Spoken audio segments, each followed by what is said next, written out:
Hi, Silvia. Welcome. It's so brilliant to have you on our podcast today. Thank you so much, Lisa. It's a pleasure to be here with you. It's wonderful. Are you well? Oh, really good. Yeah, Yeah, I'm enjoying the sunshine, so I know. I'm really, cherishing the weather.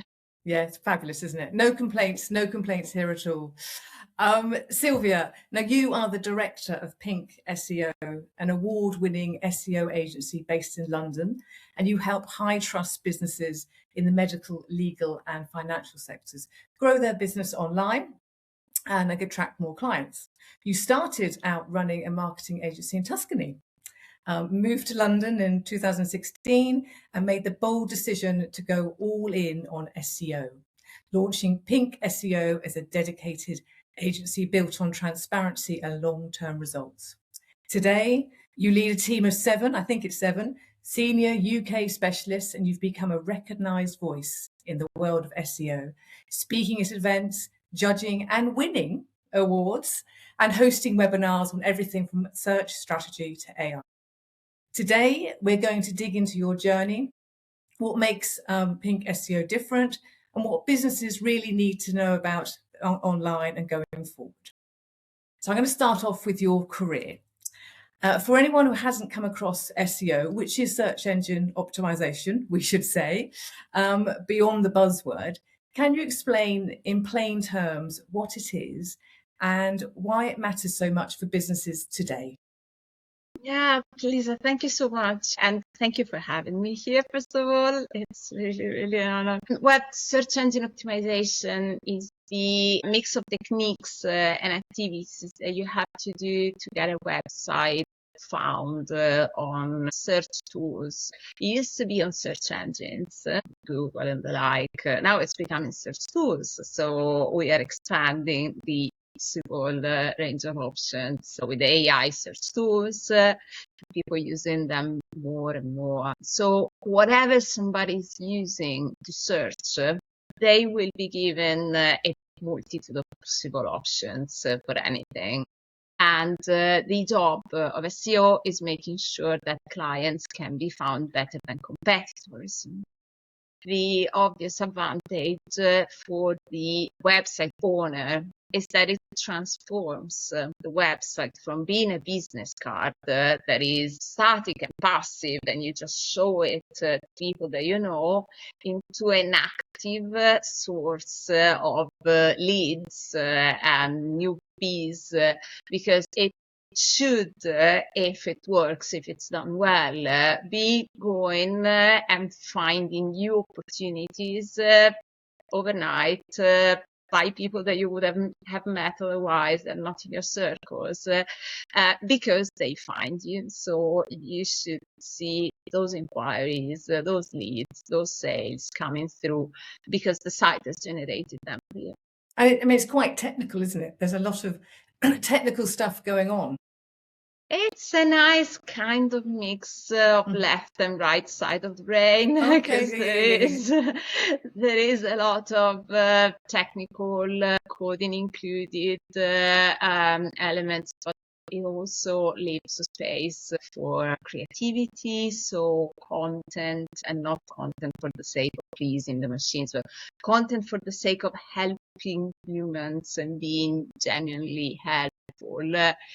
And behavioral science, so finding out, studying behavior, what people search, what is the intention behind it. So yeah, it takes a little bit of both sides of personality. Good, which matches you perfectly. Because I know you started your SEO journey in 2011 while still running a marketing agency in Tuscany. So what sparked that shift into SEO, and what do those early years teach you? Well, at the time we were a full service agency, so developing sites and apps, doing a little bit of everything, and everything was new and fresh. And I don't know, it was the beginning of social media and the beginning of social media ads, PPC, email marketing, everything looked really exciting and new. SEO was, at the time, for me, at least the most challenging thing, and I've always been really motivated by challenges. If something is easy, it sounds boring. If something is challenging, I definitely want to nail it. But also I liked it because it was very numbers based. And numbers kind of give me security, because if I see a number, I can understand better reality. So if you tell me that one thing is good, I need to understand it, if it's good 26 or 85. So I can visualize a little bit better. So with SEO, it's measurable, whatever you do. So you take a decision because of a number, so a keyword instead of another, because it's more researched, it's easier to reach, there are numbers, metrics associated. And then you see that it works or it doesn't work because of numbers. The keyword improvement in ranking, the traffic, the conversions. So it's not opinions. Like you can have one, I have another, and my friend has got another. It's numbers, and it's fairly safe to see. And I can concur with that, because we've been using yourselves, Pink SEO, for a year, I think. And I see the reports every month, and they're just brilliant, because you just see rankings going up. You know, what you were 6 months ago, you know, number 50, and then we've got it within the top 2 or 3, and that's down to you guys. So I'm creativity and strategy, but when I see your reports, I get quite turned on by the numbers.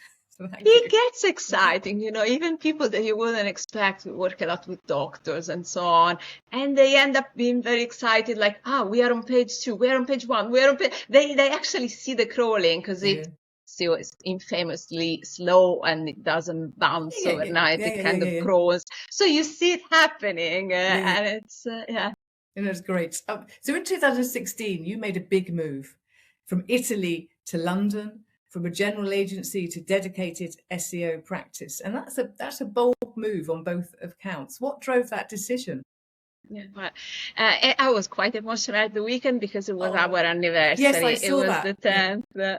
So we were reflecting. I don't know, I'm the sentimental one in the family. Everybody was very unbothered. But the kids, they actually made me happy, because they said, thank you for doing this for us. And then I started crying, because, you know, so it was not a bold move as much as a needed move. It's like when you jump out of a building, it's crazy unless the building is on fire. In that case, you have to. So the situation wasn't easy. The agency, it has taught me quite a bit as to how to run a business and so on. Like you learn how to ride a bike uphill and then it gets easier. Well, so running a business in Italy was really difficult because of cash flow issues. So we had a beautiful team. We had lovely clients. The thing is that expenses were always there, and payment terms were way too flexible in terms of the normality is paying like 90 days after, and there is no small claims court, so you always need a solicitor.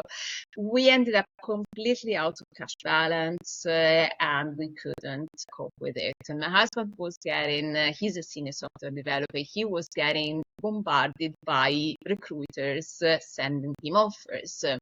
And we resisted for a while because we were living in Tuscany on the seaside. So it was nice, and the family, and I had childcare support. I was well supported with grandparents and so on, and the kids were 4 and 7 at the time and so on.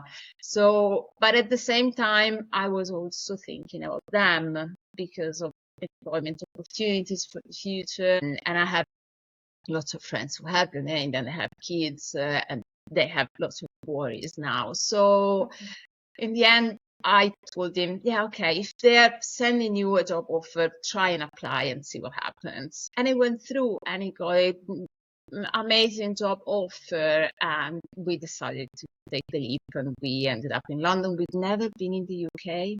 We'd never visited London before. No. So coming from a village, we were literally the stereotype of the people lost anywhere. So we could speak English, but we were kind of funny. Wow. So That's amazing. What time, out of interest, what time of year did you land in London? July, Oh, 5th that's of better. July. Oh yeah, of course, it's your 10-year anniversary. That was the So, anniversary. because if you landed in the 15th of January, you might have thought, this isn't good. I'm pleased it was July. But everybody was on the beach where we left. So my friends kept sending me pictures, see where I am. Okay, but I'm here and I'm building my life. So then let me be. Wonderful. Back to SEO, lad. You've specifically decided to work on high trust sectors, so medical, legal, financial. Why those? What makes SEO in those spaces different, and why do you focus on them? Well, like most of the season, it was a little bit accidental, meaning that we had over the time been servicing clients in these industries. And we had, since I came here, I decided I won't be a full service agency anymore. Yeah. I will be a specialist because you're inevitably better if you do one thing 200 times than 200 things once. So let's just do SEO. And it was just me plus some freelancers. Then things became more reliable. I started hiring and clients were coming from all various directions.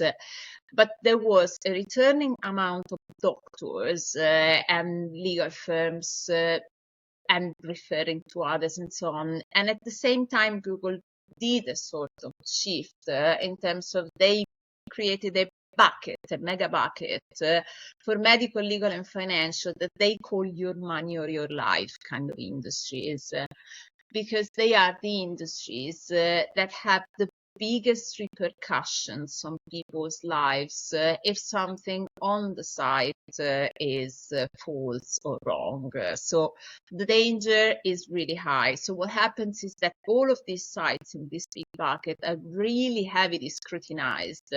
So you can't really have anything that isn't evidence-based and backed by data, and most industries that have boundaries and controls. But at the end, they're really rewarding if you do things well. So we started seeing that following that kind of protocol and specializing the team as in medical copywriting, legal copywriting, we were really seeing great results. And we liked the idea that we were helping the patient in the end. So somebody who had some sort of worry, they could find reliable information. There was some sort of education around topics that are really impactful in the end. Yeah, I've got you. That makes sense. That makes sense. And your business philosophy and values. I mean, Pink SEO is built around transparency and education, which I know because I'm always learning from you. Why is that so important, and what does that look like in practice? How do you try and educate people? Well, it came from observing and listening to some of the feedback that I was receiving, because many people, when I was having initial conversations with them, they were telling me, I'm not sure about SEO because I can't really ever understand what's being done for me. I don't know, sometimes there is some sort of patronizing attitude around, we're doing this because we need to do it. I don't know why, I don't know what's the advantage. So there was this kind of obscure art, dark science, some people call it like that, and it's really wrong, because yes, things can be technical, but they should be able to be explained in fairly easy terms, everything.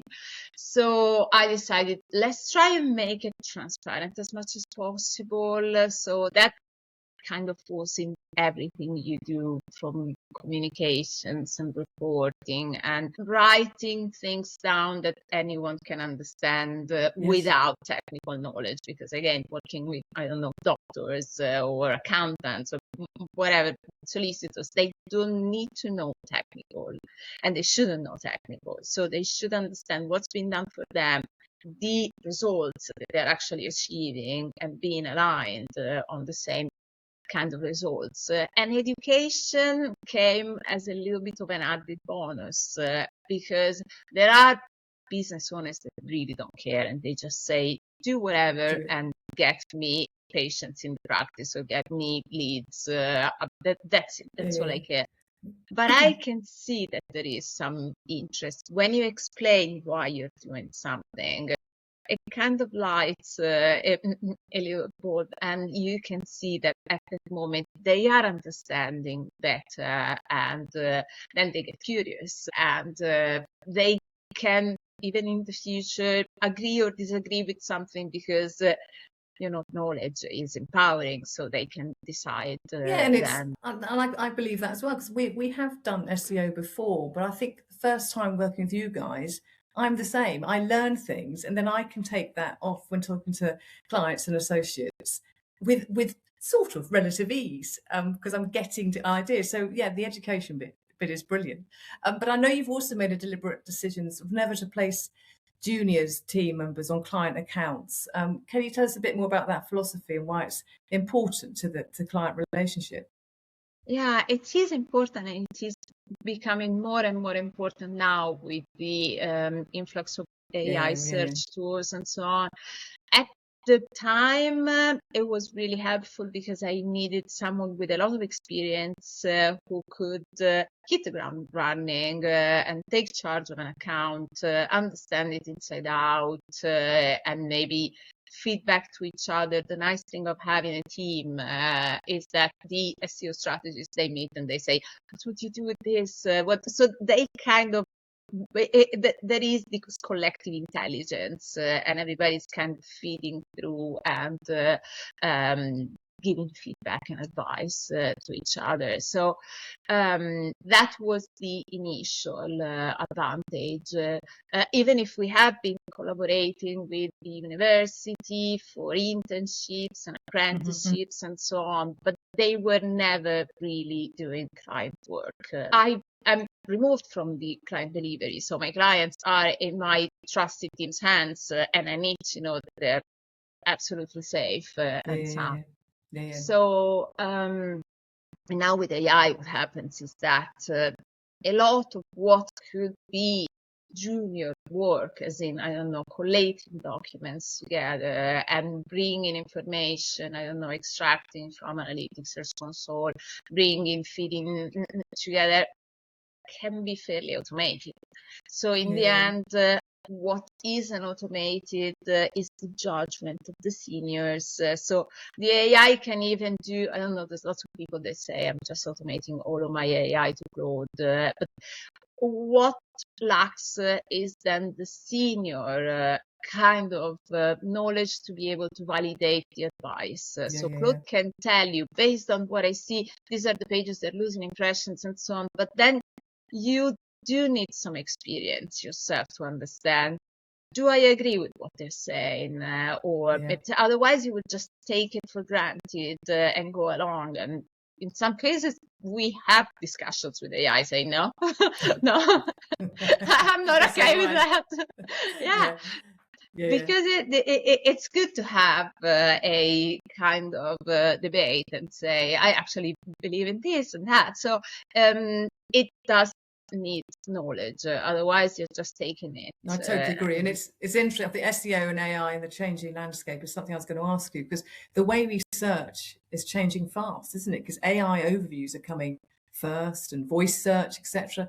What does that mean for businesses that have invested in traditional SEO or are unsure of how to still do their SEO with AI changing the way we search, changing so much?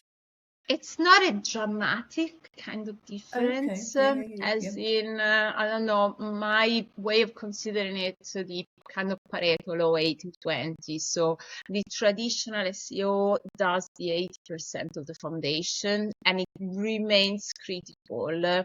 But then you have built an added layer on top of it, and it's only going to be becoming more and more important because the nice thing that the AI search tools do is that they give us customized results. So what you and me see on Google is usually the same, aside if we're located geographically in different positions, but usually we might see the same things.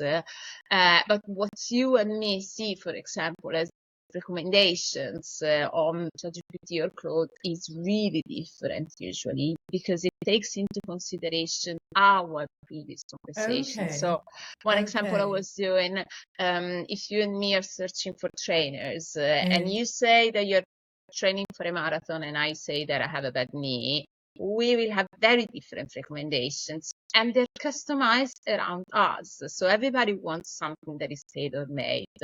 So how do you tailor-made that within the SEO? Because people say AI is killing SEO, but it's not, is it? No, it's not.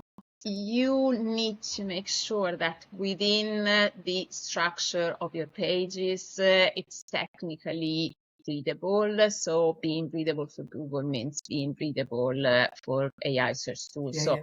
Technically, it needs to be absolutely flawless and keeping into consideration all of the typical indexing and crawling, and the tech SEO needs to be top shape.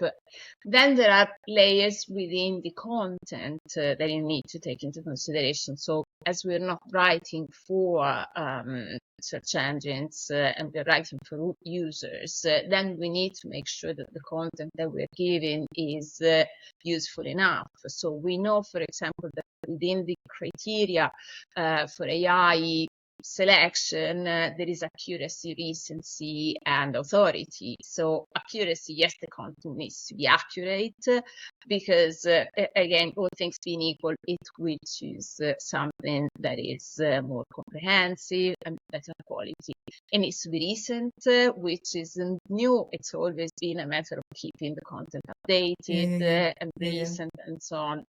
And authoritative, again, this is new, is having all of those external resources pointing to you. So marketing should have never been a silo kind of thing, like you're doing your SEO, you're doing your social media, everything is disconnected, your PR. Now more than ever, they should all fit through together, because even Search Console now is showing traffic coming from from social media as well. They just declared it yesterday. So all of these disciplines need to be working together in synchrony, because otherwise there are all of the PR efforts, they're not feeding into, and whatever is online, AI search tools will find it. We were doing some tests for us, and we saw, for example, asking what is an SEO agency that you recommend incognito for medical professionals. It listed us because, and then you go and check resources, you do reverse engineering, you can even do it with your competitors. If they list somebody else, you can ask why did you list them, and you see the sources and you see what matters. In our case, it listed a directory that we signed up years and years before the logo was still the old logo. So, and we weren't even aware that it was a medical directory, it was still important. So whatever is out there, now they fish from everywhere. So it is important to cover all of the bases. And you're totally right. And for business owners listening to this, or marketeers, head of marketing, and they're wondering whether they should invest more in SEO or just start in SEO, what would you say to them now? Well, it depends on the levels of business visibility and where they want to be gaining more traction. Definitely, if a business is at the moment in which they have plateaued a little bit, they're reconsidering new avenues for lead generation, new avenues for expanding and growing the business and so on, and the site isn't being used as a source of leads, then definitely that's a big opportunity that is left on the table. It's more something to consider when a company has been existing for a little while. I'm not saying you shouldn't think of it right off the bat when you launch, because if you launch a new website and you think of keywords, the right kind of keywords in search intent, and if you think of what the user wants to read, you don't have to do the rewriting after.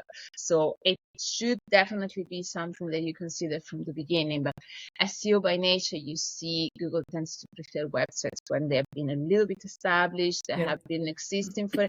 So definitely, if the business has been going for a little while, that is something that now, with all of the revolutions with AI search tools, it can be a big untapped opportunity. Yeah, I've got you. We touched on, just going back to Italy and businesses and the changes of commercially and cultures, how different it is. And what do you think the biggest differences, but what can we learn from the Italian culture and business way, and what can Italians learn from the way we do business in the UK?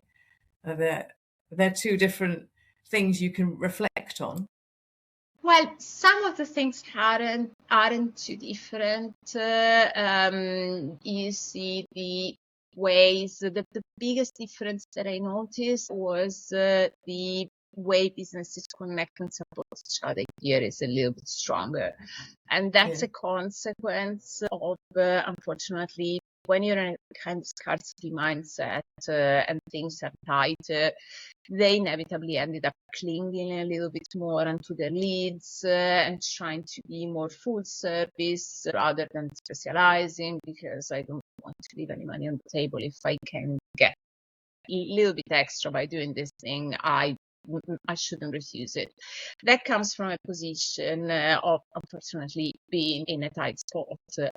What I saw here that I really liked is that everybody's helping each other, and specializing has been the best thing for us, because we refer a lot of work outside to companies that need to be doing SEO, that needs to be doing email marketing, PPC, all the things that we don't do. And at the same time, being specialists and doing just this helps us being remembered when somebody needs something and they know, okay, I know somebody, they do that only, so they're pretty decent. Yeah, you're so right. Yeah, you're so right. And that's how I know of you and work with you, because I know what you do. I'd like to touch on a bit of future focus and personal as well, because I know building a business while navigating expat life is not easy, and raising a family and reinventing yourself professionally in a way, speaking in English all the time. And there's lots of plates spinning. What's kept you grounded throughout all of this? I'm not sure if I kept very grounded. I tried my best. It was really dizzying at times, because when you come and everything is new, and particularly with the responsibility of 2 young kids and so on, you play it cool as if everything's under control, don't worry, and then you're kind of freaking out. So there were days that my personal mantra was like 1 hour at a time, because I needed to sort everything, from finding the new GP to the new school to the new everything, plus what am I going to do next? Okay, 1 hour at a time. Let me focus on this. I won't think, I will intentionally block out all the rest. I will only think of doing this. Okay, this is finished. Let me think about the next little thing.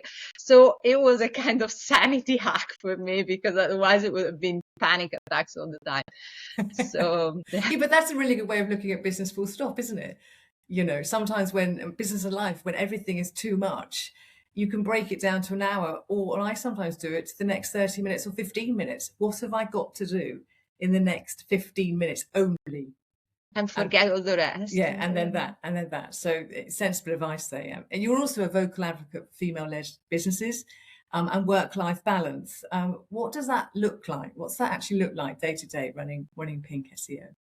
Well, the agency is now, at the moment, we have a predominance of female team members, and you might think it's maybe a consequence of having a remote first kind of flexible approach. So the team knows that family comes first, because my kids are teenagers now, so 18 and 16, and I always tell them I wouldn't be happy if you missed one sports day or one Christmas performance. So those things don't come back, so you definitely need to do them. And work is important, yes, business is important, but those things come first, and I wouldn't feel well with myself if I didn't make it clear As for female entrepreneurship, it's something that I am definitely inevitably passionate about, also because I have seen, for example, financial education sometimes isn't that strong. So you see Okay. struggling in understanding numbers and the stigma around not even saying it. I don't fully understand my numbers. I don't like numbers. It's okay, but you can't do without. Otherwise, you are inevitably relying on somebody to do it for you, and you need to be independent. You shouldn't rely. My daughter being growing up by me, she's becoming the strongest feminist ever. So sometimes when her dad is asking something, can you do this? Then she snaps back like, "Are you asking this to me instead of my brother because I'm a girl?" Good on her. But you're so right about being financial acumen. I mean, it doesn't matter what sex you are. You've got to know that. Being an entrepreneur and business owner, you have to know the numbers. Exactly, don't you? I mean, I don't know you, but I check all the time. I check the bank all the time. I check our cash flow all the time. I check our sales forecast every day. It's critical. I tell myself I do it every day because I was burned by the previous business. Okay, but it's reassuring to hear that you also do it. So and profit and loss and balance sheet, I'm always looking. I quite enjoy it. Quite sad. What's been your proudest moment to your career so far? One that's made you think, yes, this is exactly what I set out to do, and I'm doing it. Well, I don't know, becoming a little bit useless. So seeing that the team can go on without me, I know it's not a big objective in life, becoming useless, but seeing that I'm not that needed. It's like when the kids, I shouldn't be this, shouldn't have this mothering kind of attitude to running a team, but I feel somehow like they are my family. So when it's like the kids not needing me anymore, and you miss a little bit when they were very clingy, but at the same time you're happy that they've become strong enough that they can go on their own. And with the team, you see that sometimes you're away and they really managed to sort everything on their own without even needing you. And there was some sort of trouble and they kind of somehow sorted it. And I said, wow, okay, good. So that is a little thing. But then there are bigger things, like, I don't know, the awards, these kind of things. I mean, what awards have you won? Do tell us. What awards have you won? There were some local ones, the chamber, the local chambers, some national ones, like we were finalists for the SME awards, for the small awards. But then there are some that really make you happy, like, I don't know, best customer support, customer service, or the green growth, because we have our posting plans all on renewable resources and so on. So there are some that are a little bit more ideological. Like that. Finally, I could talk to you all day, Silvia. Love chatting to you. Yes. But I always want to know this one. It's quite important for me. What's at the top of your personal values and drivers? What sort of gets you up in the morning, fired and ready to go? And I got emails from you at 7:30 this morning, so I know you were fired and ready to go. So what is it that's your personal driver? Well, it's, I don't know, it's a matter of finding the little joys, and I'm actually enjoying the work that I do, the job that I do. So it's not something that I do, that kind of Saturday evening dread, Mondays restarting, and you don't really like it. I don't mind Mondays because it's, yes, there are issues, there are days that they are full of trouble sometimes, but in general, I actually kind of still like it. And I don't know, you see lots of people thinking, I want to sell this thing, I don't want to do it anymore. I like it, I really enjoy it. I see how things are going, and there are, running an agency, all of these roller coaster moments. So there are periods of lull, periods of a little bit more difficult in the market. But in general, it remains enjoyable. So I find joy in the And do you work long hours, 5 days a week, long hours, or?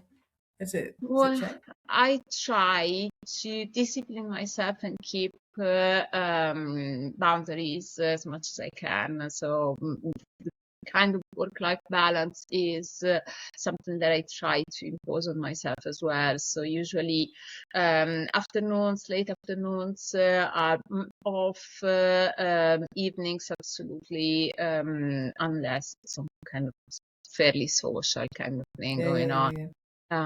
Otherwise, I even if they don't need me that much anymore, they're still both at home with me. So, and I know my son will be off to uni very soon. So these are the very last few years that I can enjoy having him around.